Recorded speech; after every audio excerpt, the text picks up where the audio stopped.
Hello, mambo vipi msikilizaji wa Ulimbo Simulizi? Kama kawaida tukiwa tunaendelea pale tulipoishia katika simulizi yetu mpya inayokwenda kwa jina la Mzimu Uliorejea, iliandikwa na nguli katika uandishi ambaye si mwingine ni Zuberi Maruma. Na mimi ni Kanban Ahmad. Kama kawaida unaweza kunipata kwa namba za simu 0717 7221 na mwisho ni 81. Naam, hii ni sehemu ya pili baada ya kusikiliza sehemu ya kwanza inayokwenda kwa jina la Mzimu Uliorejea. Ilikuwa ni saa 2 kamili za asubuhi. Gari la kifahari aina ya Range lilipakiwa eneo la maegesho. Akashuka kijana mmoja mtanashati, mrefu kiasi na mwenye rangi ya maji ya kunde. Alikuwa kavaa suti nyeusi iliyomkaa vyema. Akaanza kupiga hatua kuelekea eneo la ofisi ile. Ilikuwa ni kampuni moja iliyohusika na kazi za kusafisha, kusafirisha pamoja na kupima madini. Bwana Martin Kiando, mkurugenzi wa kampuni ile, ndiye aliyekuwa kashuka katika Range na kuelekea katika ofisi yake. Alikuta vijana wake wakiendelea na kazi kama kawaida. Alifarijika sana na kuona vijana wake wakiwahi kazini mapema namna ile. Akapita mpaka kwa katibu muhtasi wake. Wakasalimiana kwa bashasha, naye akazama ofisini kwake.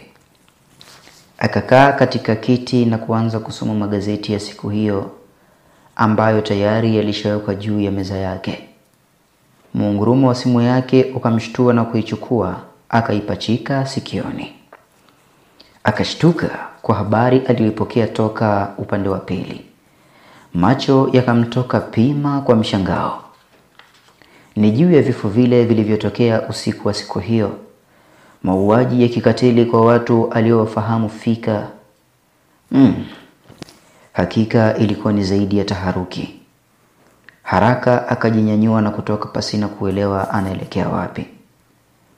Katu hakujua kuwa yupo katika target ya jito, yaani Mzimu Uliorejea. Kiumbe hatari aliyesababisha mauaji yale ya kutisha, na huku kiumbe aliyesalia katika orodha yake ni yeye. Akili ikamtuma aelekea hospitalini zilikohifadhiwa maiti hizo. Ilikuwa ni halali kwa yeye kuchanganyikiwa kwa sababu zilikuwa ni maiti za watu wake wa karibu mno, ambao pia ni wafanyabiashara wenzake. Ni kipi kilichotokea? Mungu wangu, alijiuliza akipiga breki mbele ya hospitali ile ya Mawenzi. Wake na ndugu wa marehemu walikuwepo eneo lile. Walikimbia na kumkumbatia Martin huku wakiwa wanalia. Japo yeye alikuwa ni mwanaume tena mwenye roho ngumu, lakini alishindwa kuvumilia kuyazuia machozi yake yasimtoke. Waandishi mbalimbali wa habari walikuwepo wakiuliza machache juu ya kile kilichokuwa kimetokea. Inspector Nordin pia alikuwepo eneo lile la tukio kwa uchunguzi maalumu, na kila mara alitupia macho yake maeneo walipokuwa waandishi, akitegemea kumuona yule binti bila mafanikio. Yule binti atakuwa ni nani? Na kwa nini atumie ubabe kwa askari kuichukua kamera, na nani aliyemwambia juu ya tukio hili akawahi eneo la tukio kabla yangu? Hapana. Kuna kilichopo nyuma ya pazia kwa binti yule. Lazima nimsake, halafu na kisu kile. Hebu ngoja kwanza.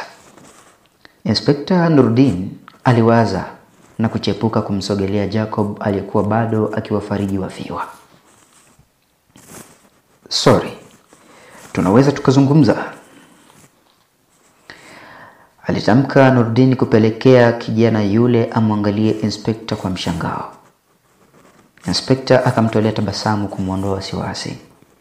Ila bado Jacob hakuwa na amani, wakajisogeza pembeni. Tunaweza tukaelekea kituoni, nina mazungumzo na wewe. Mimi?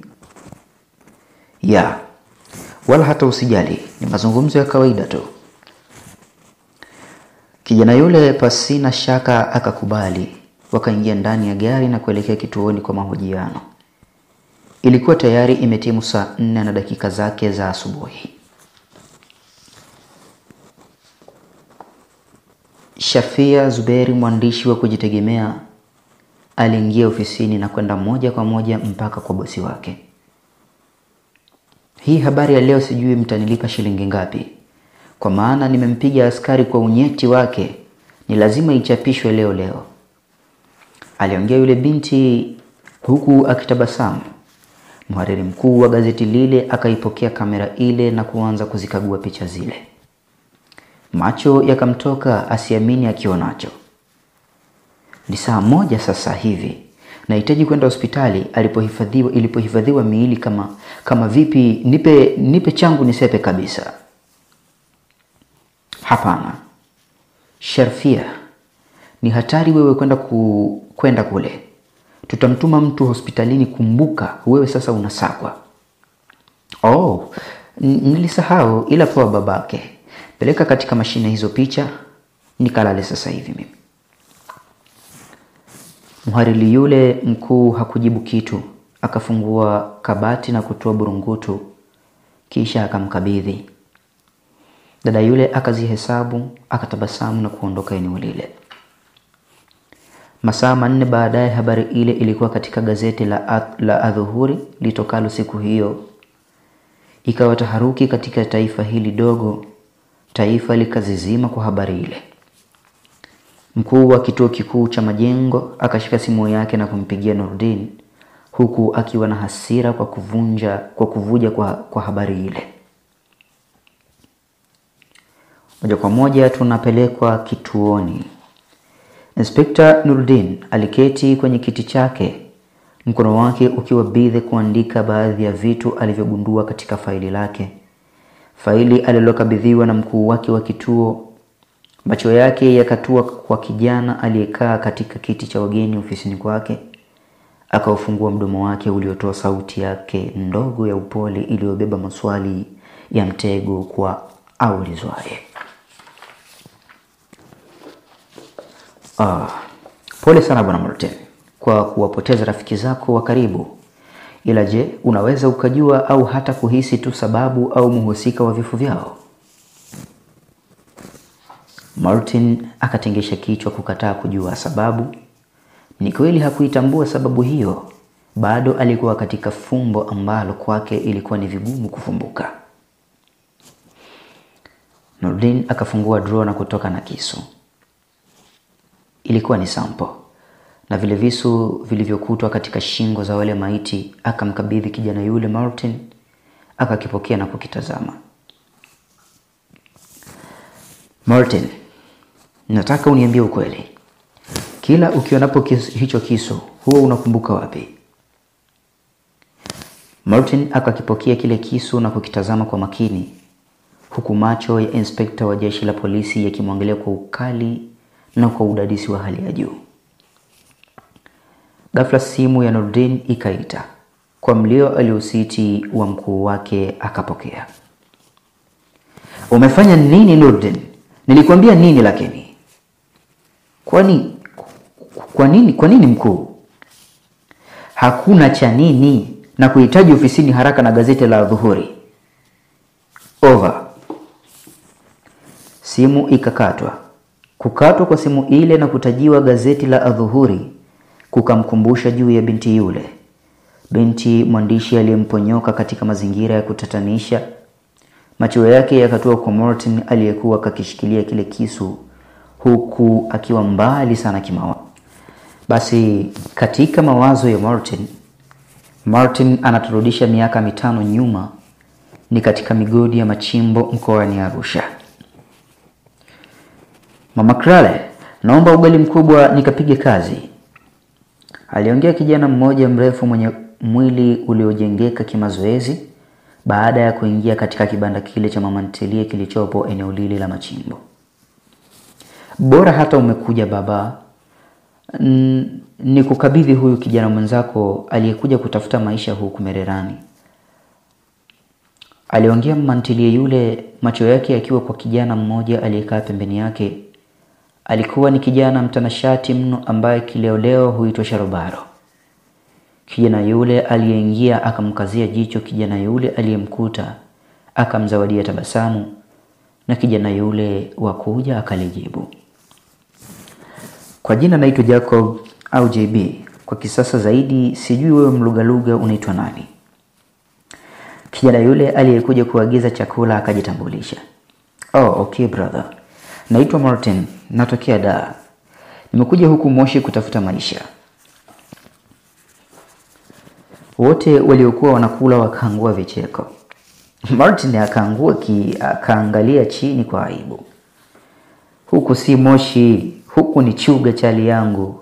Na upasi kusema umekuja kutafuta maisha, sema nimekuja kutajirika fala. JB akamsahihisha Martin. Alishangazwa na jinsi kijana yule alivyokula. Ugali kilo moja na akiumaliza mwenyewe. Ndio maisha ya mgodini hayo wazee. Hii bana inanikumbusha kwenye migodi fulani hivi nilikuwa nimezama kabla ya kuanza kwenye shughuli zangu hizi za kawaida. Tulikuwa tunakalisha kilo moja watu 2 mpaka watu wakawa wanatushangaa. Kanaambia tulieni, hamwezi kuelewa hivi vitu. Basi bana. Baada ya JB kumaliza kula akajinyanyua na kumwambia Martin amfuate. Unajua nini brother? Mwanzo utateseka sana, huna budi kuvumilia. Utakaa na sisi, hakuna atakaye kunyanyasa katika bwalo letu. Tupo wawili tu, mimi na mshikaji wangu. Wewe utaongezeka kuwa 3. Kama nyoka, unajua kazi yako ni kupandisha mchanga wenye madini juu mkiwa wawili. Na Tolu au na mimi wakati mmoja.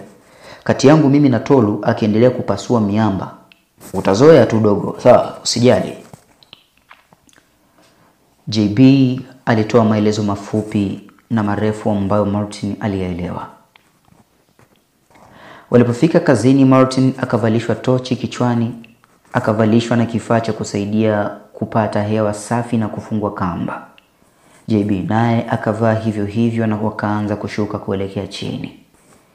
Walipofika chini kulipokuwa na giza, wakaanza kuelekea lilipo bwalo lao. Walipofika walimkuta kijana mmoja aliyekuwa kifua wazi, jasho likimtiririka mkononi akiwa na nyundo kubwa akipasulia miamba. Alipowaona akasitisha zoezi lile. Tolu, kuna nyoka nimemleta hapa, huyu tupige naye kazi. Martin aliongea huku akimwangalia yule waliyemkuta. Kwa jina naitwa Zuberi, karibu.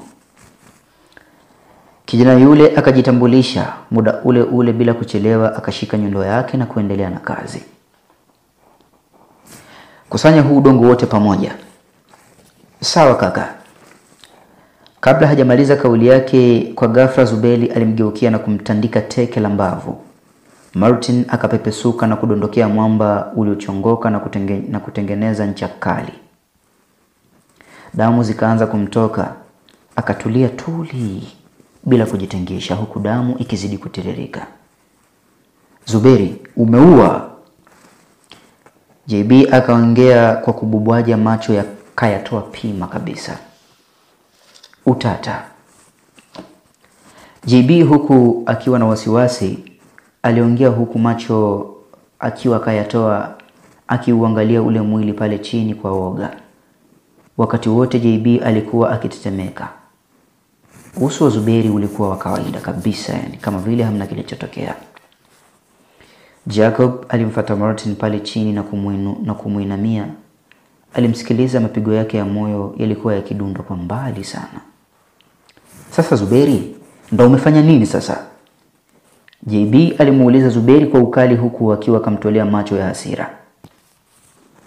Hapana Swaiba, nilikuwa namkaribisha jomba kilingeni.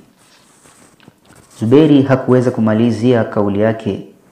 JB alimvamia na kuanza kumshambulia mangumi na mateke mpaka watu wa balo lingine wakasikia, ndio waliokuja kuamua ugomvi huo. Zuberi alikuwa kajeruhiwa vibaya sana usoni. Damu zilimchuruzika kama bomba la maji. Uongozi wa mgodi ule ukachukua jukumu la kuwapandisha wote wawili na kuwatoa nje ya mgodi wakatibiwe kwanza. Baada ya masaa kadhaa wote wakawa katika hali nzuri, wakarudi chini ya ardhi. Na hayo ndiyo yalikuwa maisha yao. Ubabe, ukatili, fujo kwao ilikuwa kawaida sana. Mungu wangu. Simulizi sasa imeenda kugusa hisia zangu. Na maisha. Basi bana. Kule chini ya mgodi ilikuwa ni kama kuzimu. Kwani njia ya kuingia chini ulipo mchanga wenye madini ilikuwa ni ndogo sana. Walilazimika kutambaa kama nyoka huku kukiwa na hewa isiyotosha. Walipokusanya mchanga wa kutosha waliupakia katika viroba na kupanda navyo juu kwenda kuumwaga, wakipokezana taratibu sana. Siku zikasonga. Martin akaanza kuzoea hali ya kule na pesa akaanza kuzikamata.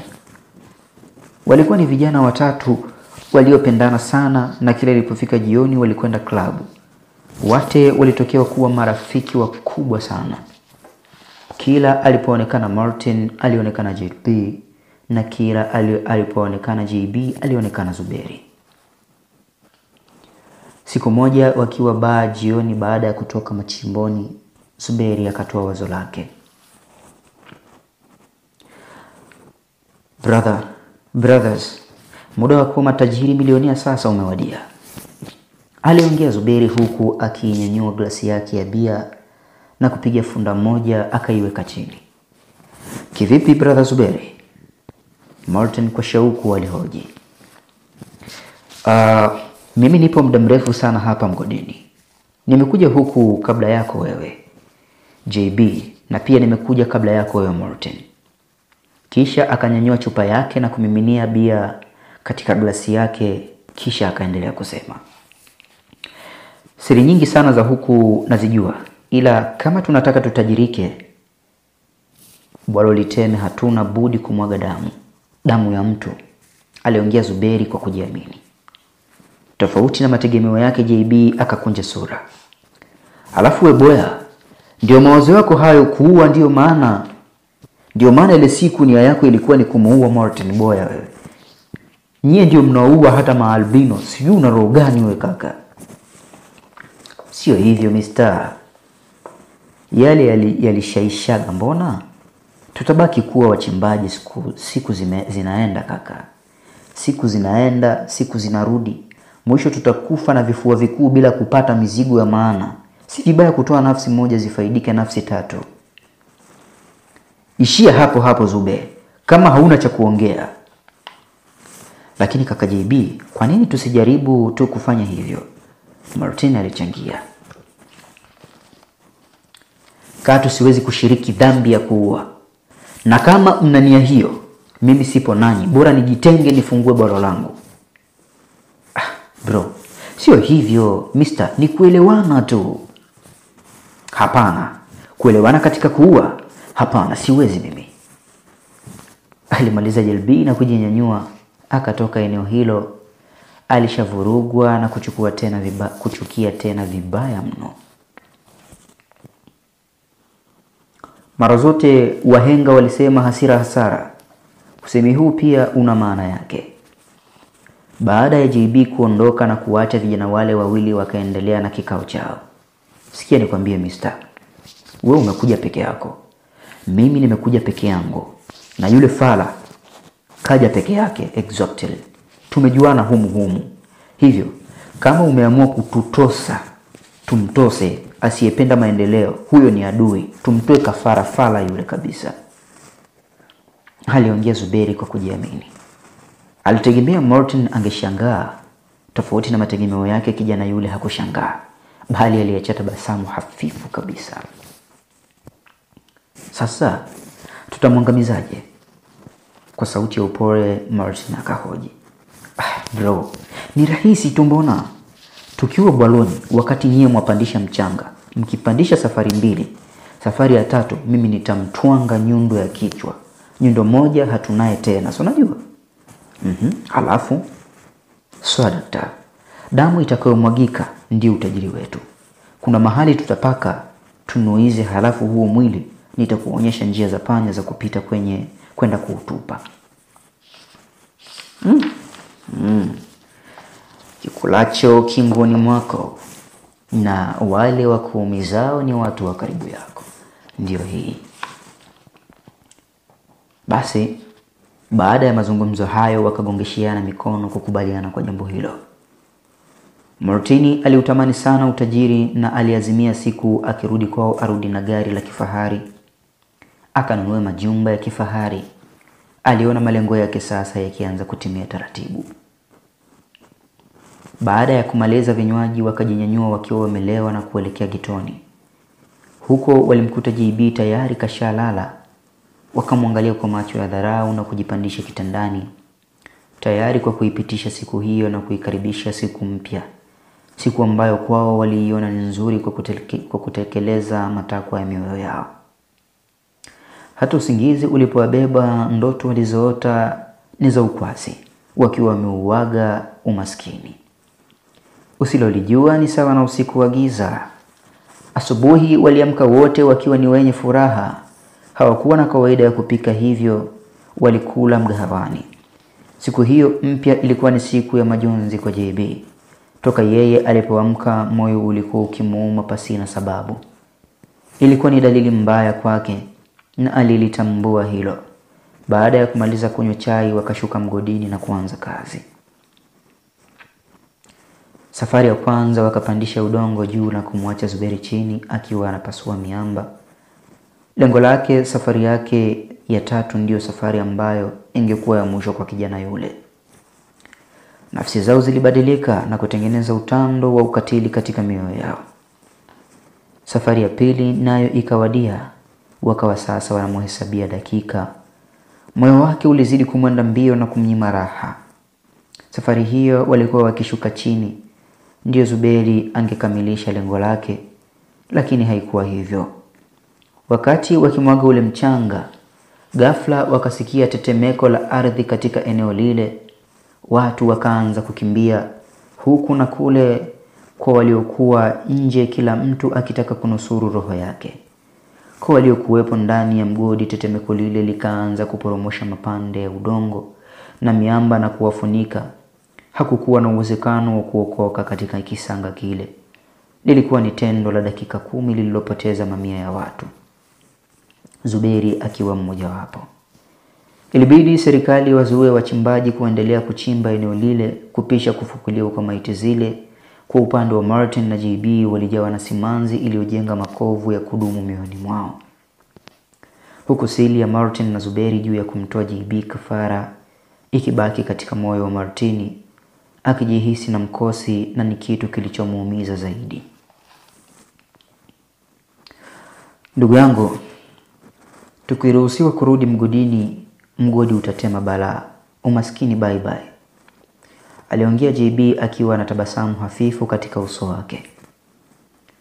Baada ya huzuni ya muda mrefu, tabasamu likapendezesha sura yake ile ya upole ila iliyojaa ukatili ndani yake. Akafumbua mdomo wake kwa sauti iliyoanza kuleta matumaini. Kivipi kaka? Mgodi si umeua kaka? Umekunywa damu sasa, ni muda wa kutajirika, aliongea JB. Martin hakuamini kile akisikiacho. Akajinyanyua katika kochi na kumkumbatia swaiba wake yule. Mambo yakawa yamegeuka. Wakasubiri kwa hamu siku mgodi ukifunguliwa, na baada ya wiki 3 wakaruhusiwa kuanza kazi tena.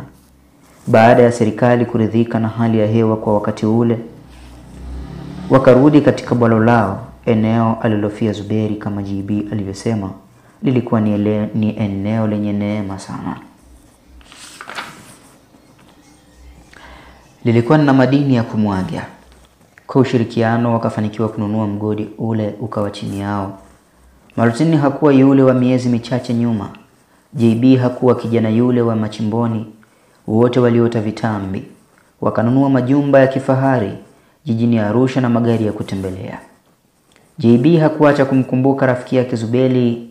Kila mara alienda katika kaburi lake alilolijengea na kukatia majani. Ilikuwa ni tofauti na Martin. Yeye aliangalia maisha yake tu. Nina habari njema kwako, Mr. aliongea JB huku tabasamu pana likiwa limechanua katika uso wake. Habari ipi mkuu? Martin alihoji. Ile tenda ya kupandisha wazungu mlima Kilimanjaro Moshi si imetudondokea sisi? Wow! Martin hakuamini, akamkumbatia JB. Ilikuwa ni tenda ya mabilioni. Basi ikabidi wahamie katika mkoa huo wakiwa moja kati ya mabilionia wakubwa nchini Tanzania. Wakafungua kampuni ya uuzaji na usafirishaji madini huku wakichukua tenda yote ya kupandisha wazungu mlimani. Bosi, kuna binti kanipa barua hii, kaniambia nikupe, naye akaondoka. Katibu muhtasi wa kampuni ile aliongea huku akimwangalia JB aliyekuwa akizunguka na kiti. Yukoje huyo binti? Akauliza JB huku akiipokea barua ile. Alikuwa kajifunga kininja, sikuweza kuiona sura yake. Nini? Ndiyo bosi. Sasa wewe ulijuaje ni wa kike? Je, kama alikuwa ni wa kiume kavaa vile? Hapana bosi, ni kutokana na sauti yake. Okay. Nashukuru, kaendelee na kazi. Akatamka JB. Dada yule akatoka na kumwacha bosi wake akifungua ile barua. Ghafla macho akayatoa kwa mshangao. Hakuamini kile akionacho katika barua ile iliyosomeka, kwako mpenzi. Tulizo la moyo wangu, tabibu wa nafsi yangu, bila shaka mzima. Ya, hata mimi pia ni mzima. Dhumuni la barua hii ni kukueleza yale yaliyoko katika moyo wangu. JB, tambua nakupenda sana. Wewe pekee ndiye muhasibu wa moyo wangu. Sahau yote iliyopita, tupange yajayo. Ile ilikuwa ni utoto na sasa tu watu wazima. Ni muda wa kuganga yajayo. Namba yangu ni 07594276 na mwisho ni 53. Naomba nitafute tafadhali. Kuna zawadi nataka kukupa. Zawadi ambayo sijawahi kumpa mwanaume yoyote. Nakupenda JB. Ni mimi nikupendaye, Fatma. Wow.